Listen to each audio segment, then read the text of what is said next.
Week 8. So I got my notes. This way I can stay focused and talk about the things that I want to talk about and give you guys updates of what's been going on. So the first thing I have on my list is sleep. All right. I want to say the first few weeks that I knew I was pregnant, before I knew I was pregnant, before I actually took a test, I was tired, I was sleepy. This last week hasn't been too bad. I have a little bit more energy, but I wouldn't say I'm getting the best sleep at night because I'm getting up a lot to pee. I drink a lot of water anyway, and I've been drinking. I'm trying to drink a gallon still. I haven't been really measuring it, so I just have like a big mason jar that I drink out of, and that mason jar is about 30 ounces, and I drink about maybe 4 to 6 of those a day. All right, and then not including like if I drink a smoothie or something like that. A majority of the time, my smoothies are made with water. I'm trying to stay eating healthy, eating good. My appetite is not great because I feel so nauseous. And when I say nauseous, like I really hate the feeling of nausea because I rather just throw up and then I feel like I'll feel better. I feel nauseous pretty much all the time. I have this like taste in the back of my throat that is just, I don't know, it's kind of gross. I brush my teeth, I try to get rid of it. I even tried to chew gum and that just did not help. So I eat about 3 to 4 meals a day, and then I'll snack in between. My snacks are usually like almonds or like a fruit. I've been craving pineapples, so I've been eating a lot of pineapples lately, and that's pretty much it. But I've been drinking tea, trying to help with the nausea, but that's not helping. Nothing helps. All right, it's just ugh. I'm just trying to get over that feeling. Like I really hate that feeling. I'm feeling that feeling right now. Like just brush my teeth too, and trying to get the food taste out of my mouth and see if I would feel better, but it doesn't. I don't feel better. Laying down doesn't feel better. Like I'll drink the tea and then I'll feel good for the first 5 minutes after I've drunk the tea, and then after that it's back to that feeling. So I'm just hoping that will go away soon. This is the longest that I felt nauseated with pregnancy. Every pregnancy is different. So here we go. Yes, weight gain. Have I gained weight? Yes, my pants are pretty snug. I need to upgrade my bra size. Yes, the boobies are looking good. Can I tell you? Hallelujah. All right, so I would say like this past year I lost a lot of weight because I was training for competition, and my breasts, after you breastfeed, they like suck them dry. They like granny titties. I'm gonna tell you, they were not great. They were not appealing. If there was one thing you can ask me, hey Nadia, what do you hate about your body? Them titties, right? Especially like when you're on top and you go over and they just droop and you're like, what are those? All right, so but they're looking good. Yes, the girls are looking good. I'm up a bra size, so hallelujah for that again. So I need to get a new bra. So I wear a B, like B, almost C-ish, because they don't really fill in. It's kind of weird because so now they're like falling over the bra. This is how they're coming out the sides, and my left breast is bigger than my right breast. So weird. Like I used to look at it when I was younger, like what's going on there? But okay. So the left side is like extremely bigger than the right side. All right. So I would say I probably gained about 5 pounds from, I started at 156 and a half. I haven't gone on a scale yet, but I would say about 5 pounds. I'm going to go on the scale maybe tomorrow, and then next week's video, when I upload that one, I'll tell you guys how much I weigh. Or maybe I should just wait till the end of this week and then go with that. The girls, right? Naomi, she is so obsessed. First of all, she's obsessed that it's 2 babies, because every time she mentioned the baby, it's always babies. And she is like, every day she's like, when is your belly gonna get big, mommy? Where's the baby? When is the baby coming out? I don't know if it was the best thing to tell her, because she's like so obsessed. And then like she and Nala will have conversations about the baby and what they're gonna do, which I think is so cute. And then like even the other day, Naomi was being like a little diva, and I'm telling you, she's a little much. Like, oh my gosh, like she could be whiny, she could be dramatic. She's a girl. I don't even now two different. Like Nyla is mellow. She'll do what she needs to do. Naomi, I have to bribe and beg her to do things when it comes down to certain things. But she's such a sweetheart. You know, she's cuddly, lovely. You want to hug and kiss all the time. So she was being whiny, and Nyla goes, "You better stop that, or the baby's gonna follow you. You got to get rid of that attitude now, because you're gonna be big sister, and you need to set the example." I'm over there listening to her like, "That's what I told you." So she's there telling Naomi what she needs to do and get ready for the baby. So they already have their plans. Naomi's super obsessed. Every day she comes over, she gives me hugs, she looks at my belly, and she's like, "Hey, this baby needs to grow faster." So she's being a little bit impatient, but it's cute. So this past week, you know, previously the last video I posted was about the subchromomic hemorrhaging. There's nothing you can do about that. So this week I just been doing nothing. Like when I mean like nothing, my sister was just like, "Oh, just say chill, relax, try not to aggravate your body and too much, try not to stress too much." So the most, as far as exercise that I've been doing, is walking. Like I'll walk, and when I say walking, like I'll just go walk Louis and come back, and that's pretty much it, which is a struggle for me to just sit still and do nothing. So right now my exercise time, I just been relaxing, like laying down, trying to take a nap, trying not to stress about it. Waiting. My first appointment is not until the 30th, and I'm going to talk about that in a minute, about the drama with that. So but just try not to aggravate my body, try not to do any pelvic exercises and things like that. So we just been chilling, and Oliver's been very supportive with that. Like, you know, like the first few days when I got home, he was here, and he was making sure everything was done. So, you know, like I was a little bit down for like a few days, and now I'm just trying to not to stress and get my energy back and get around and move. So yeah, and you know, like you don't want to stay too depressed too long, because one, your kids see it, you know, and two, I just don't want to create any more stress on my body. So I just been trying to stay occupied, stay in touch with my online clients. I don't have too many in-person clients right now because of the whole situation with my finger, and then just changing locations. So I'm just trying to like get back into the flow of things. So that's what's pretty much been going on. All right, so let's go to, yes, the medical. So yes, I got my appointment. It's on the 30th of November. I'm going to try to talk to the midwives about like video vlogging those and asking their permission for that, so you guys can keep up with that and see how that process works. If not, I just have to like come and video blog about what happened. So let me tell you guys, this one is for all my veterans, all my female veterans, or anyone that's in the VA system. So the biggest issue with getting an appointment for me is the fact that I go to the VA for all my care, right? So when the VA does not have an OB, they don't deliver babies, so they have to outsource you, send you outside to get care for that. So when I went to get my appointment with the VA, confirm my pregnancy.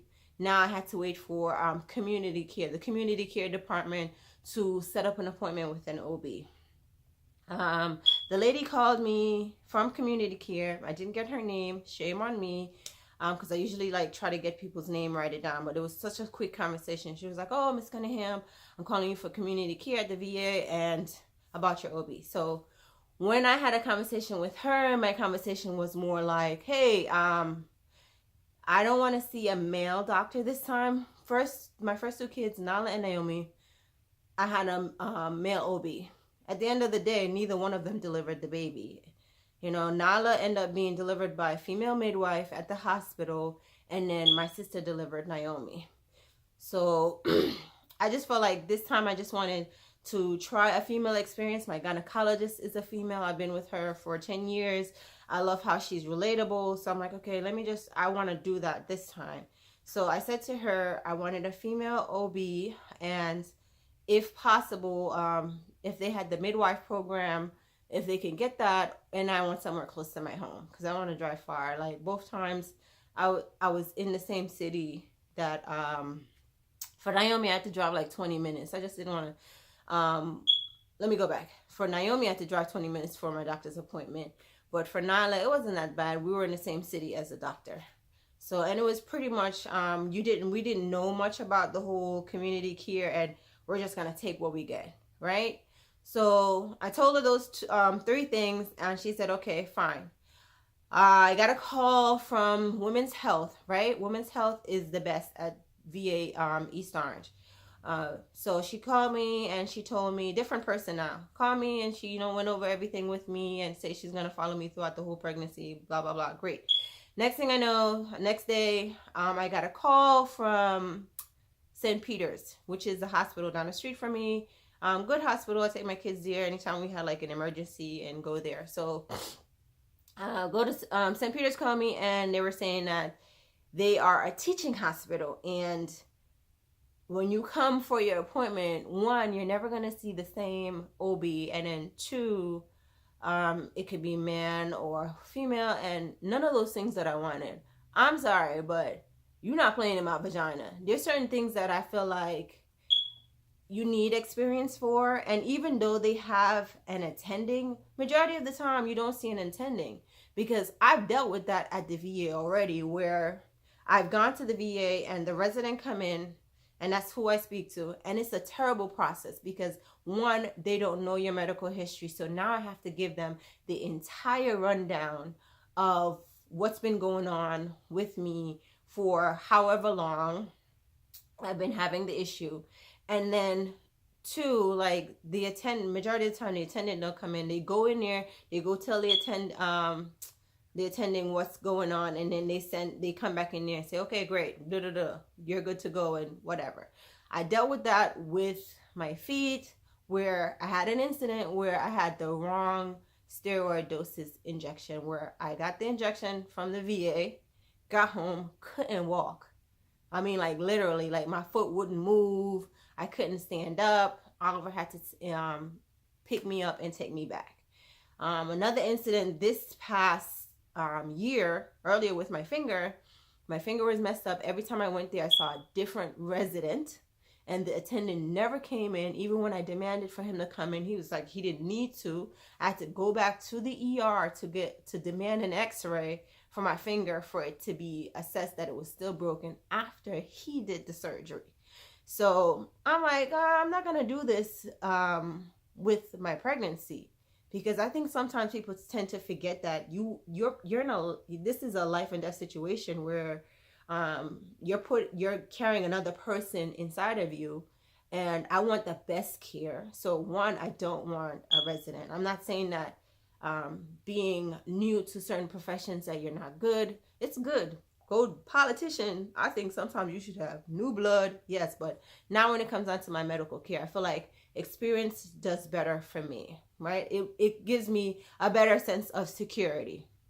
And another thing too, when I go there, I want to see the same person the entire time to build a repertoire. So that person knows my history, knows, like, you know, like, I mean, even though they see many patients, can you imagine, like, you're going there and you're seeing a different person every single time throughout your entire pregnancy? I did not want that. So I told her, thank you, but I'm not going to do that. This is the person from St. Peter's. So I called back the VA. I remember I told you guys I didn't get the person's name that called me from community care. So I called the Women's Health Clinic. I told the person there, I knew her name. I spoke with her and told her that that's not what I wanted. These are the things that I wanted, right? So she contacts community care on my behalf and let her know.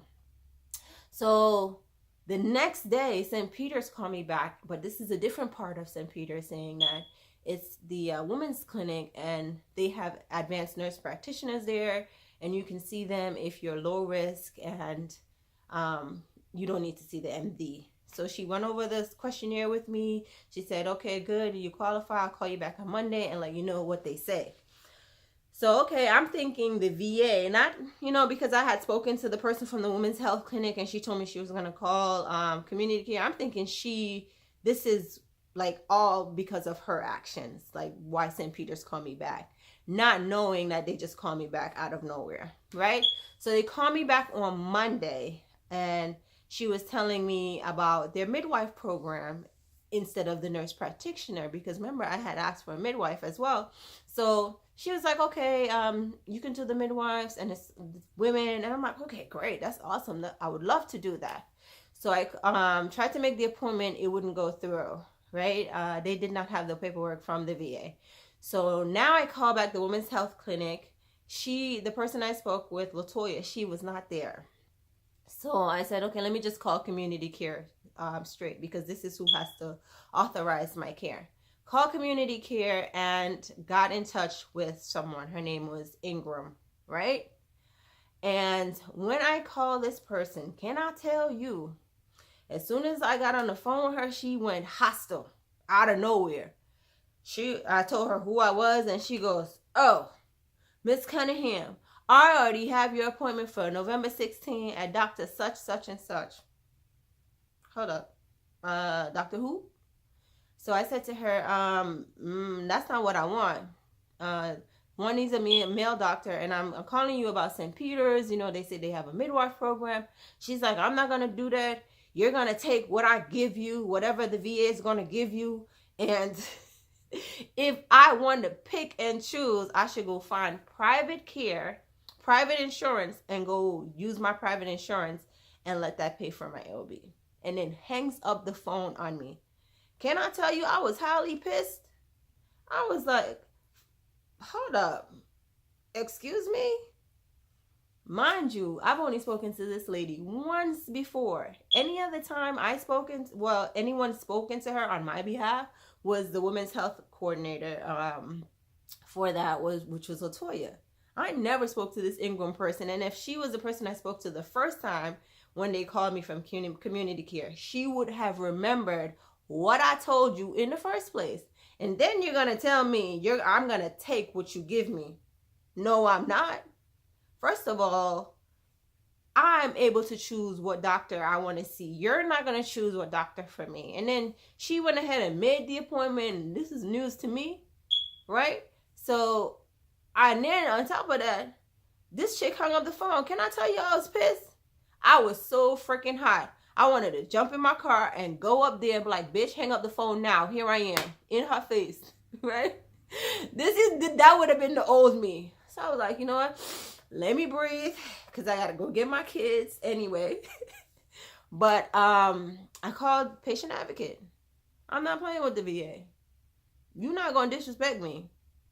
So I called patient advocate and I explained to them everything that happened. Same thing I'm telling you guys from A to Z, and gave them the whole rundown, right? And she was like, she apologized. She's like, oh my God, I'm so sorry that you had to go through that. And let me tell you, that ended up being the fastest process of getting a doctor. So it happened like in 2 days in reference to like getting an appointment, getting everything approved, which was great. But it's just so sad that I had to go through all of that just for that. Like, and you know what kind of irritated me about the whole situation? I'm like, I bet she was black. It's sad to say it, but sometimes, a lot of times I'm not saying that white people or white women or other races, don't get me wrong, I love my black people, I love my black women, but sometimes we rude. And when I say I can be rude, because I know. This is why I would never work in customer service. That's not me. I can't deal with y'all. I can't deal with nobody and their problems and too many calls. But this is the job you chose. And then on top of that, if you was having a bad day, you should have gave the phone to somebody else.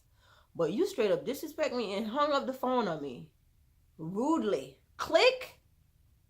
And I was just like, I was so mad about that, because I'm just like, this person, I've never even met this person in my life. So it's not like me and you had history where you like, oh, I don't like Nausea, but you just hung up the phone. Like, really? And on top of that, like, I feel like I've had like a lot of run-ins or at the VA, like people are there to help you. I've never had an issue where someone was so rude. I had one previous issue with the valet person that worked at the VA because they started doing valet because the parking lot is overwhelming. And that was another black lady. I'm like, listen, we gotta get it together. Like, I don't see why we have to treat each other that way. Period. As a race, as a person, whatever race you are, period. I don't feel like you should deal with people that way. Okay? I mean, and I think that's how things get escalated to the worst. You bring out the worst in somebody, because I'm telling you, if I had got in my car and went up there, it would have been ugly. We'd have been arguing. I'd have been screaming at her. It would have been nasty. And I'm telling you, I can be that way, but it took me a long time to like breathe, let it out. But I'm just like, how you gonna treat a veteran? First of all, a veteran, I earned this. Don't tell me what I'm gonna take and I should go find private care. You know, and on top of this, I'm a disabled veteran. So yeah, I've done busted my ass for my country. You ain't gonna disrespect me. You know, and I'm just like, you know, maybe she was having a bad day, but better take that shit out on somebody else. Or nobody else. You know what I mean? Like, don't do that to people. That's not nice. So, long story short, if you are a veteran, don't let these people up at the VA treat you or tell you this is what you should get and this is what you deserve, right? Because I'm telling you, with my finger, it was another fucked up situation, because I went there and this doctor never came in to see me. When he did my surgery, he had no bedside manners. And on top of that, he left. I had to go to patient advocate for him too, because it was 6 weeks after he did my surgery, and my finger looked so jacked up. And I'm like, there's no way this finger is fixed, right? So I had to go demand an x-ray. The x-ray showed that the finger was still broken and dislocated, right? And instead of, like, when the doctor called him to tell him, this is the x-ray, the emergency doctor, when he called him to tell him what was going on, this doctor was like, oh no, if she has a problem, just tell her to come see me Monday or just go straight to physical therapy. Mind you, he didn't see the x-ray. And another doctor is telling him, like, the finger is broken. He's sending me to physical therapy just like that. And then he's like, oh, come see me on Monday. I went up there Monday and he was not there. Like, really? So that's how I went to patient advocate. Like, don't let, and not just in the VA, anywhere, any one of these doctors, any one of these hospitals, like, it's crazy. These people out of control. Let me tell you. I remember taking Nala back. Nala had jaundice when she was just born. And I had to take her back to the hospital like 2 or 3 days after to see if the jaundice was getting better, right? To go do her blood work for her rubelin, you know, something, whatever. I forget the name, right? So I take her back, and while I'm there, and this doctor come in insulting, he says to me, Nala is she full term? Because Nala was tiny. She was what was she? 5 pounds. 5 pounds 6 ounces. Right? Full term. I have small babies. Now Naomi was bigger than Nala. She was 6 pounds 6 ounces. Full term, healthy babies. Right? He goes, were you on anything? I was like, what? I felt so insulted. This man asked me if I was on anything, taking anything during my pregnancy. I was like, what? And then he wants to do blood work on me. I said, you ain't my doctor. Right? I could have, like, okay, just to prove him wrong, but I'm just like, I felt so, like, violated. Like, really? And then, like, while I'm over there talking to him, this nurse has Nala, and she's taking her blood work or whatever. Next thing I know, this damn nurse got her finger in my baby's mouth. Like, what? I went straight to the hospital and filed a complaint. Like, they out of control, man. I'm just saying. So, let me get back to wrap this up. This is a long video, right? But I'm just telling you guys, like, I just had to vent a little bit about this whole process with the VA. So, long story short, I end up getting the appointment that I want with the midwives, and hopefully everything works well. So I will stay with the midwives throughout my entire pregnancy, and they will deliver the babies, according to Naomi, babies, right? And if anything changes during that time, I'd have to go switch to regular MD. But praying to God, this pregnancy goes well and nothing else happens, and just try not to stress and breathe. So this is week 8, moving on to week 9. Thank you guys for your support. Keep following. Don't forget to like, share, and subscribe. And also follow me on Instagram. Peace.